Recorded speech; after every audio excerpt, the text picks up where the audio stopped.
Hey, it's Deborah Poneman, founder of Yes to Success, where we share knowledge and tools for you to live your ultimate life.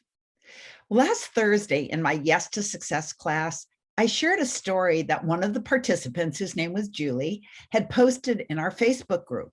And it was about a gentleman who was deaf and who had spoken at Julie's church.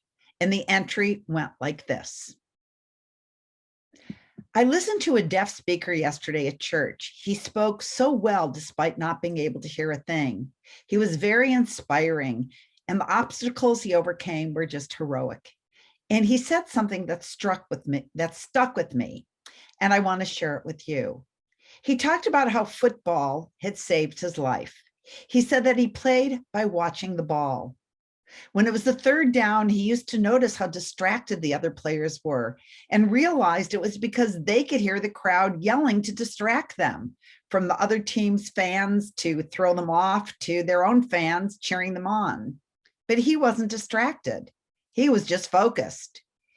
He said that we, speaking to all of us in the church who were hearing, we hear too much and it causes us to be distracted. And we need to learn to stop hearing everything around us so we can listen to ourselves, to our own hearts. It's our heart that will lead us to who we are and who we're really supposed to be and what our purpose is, and not all of those voices outside.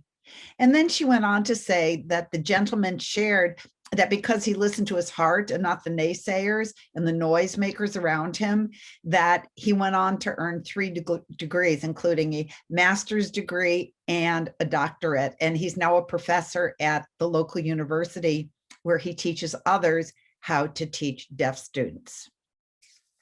So what do we not do because we hear the noise? The noise of the naysayers, the people who tell us that's impossible, the members of what I call the discouragement committee, those people who, before your idea is practically out of your mouth, start telling you why it's not going to work, or the people who cheer you on, but they expect great things of you and you freeze because you're afraid you won't live up to their expectations, so you decide not to even try. The truth is that if we want to be successful in life, we do need to look inside ourselves and from there decide what's true without the outside noise. And just as this man did, I wish I knew his name, but actually I don't think Julie wrote it in the post. Just as he did, it was so inspiring to me. He just turned his attention inward. He listened to his own inner guidance. I also love the quote from the great 16th century writer and philosopher, Francois de Rochefoucauld, who said, "Care not for the opinions of others, nor those voices. Do the hardest thing. Think for yourself." And I was thinking about a time that I went to an event several years ago, and it was headlined by Brene Brown, who is the author of many books, but she had just come out with her book called Daring Greatly.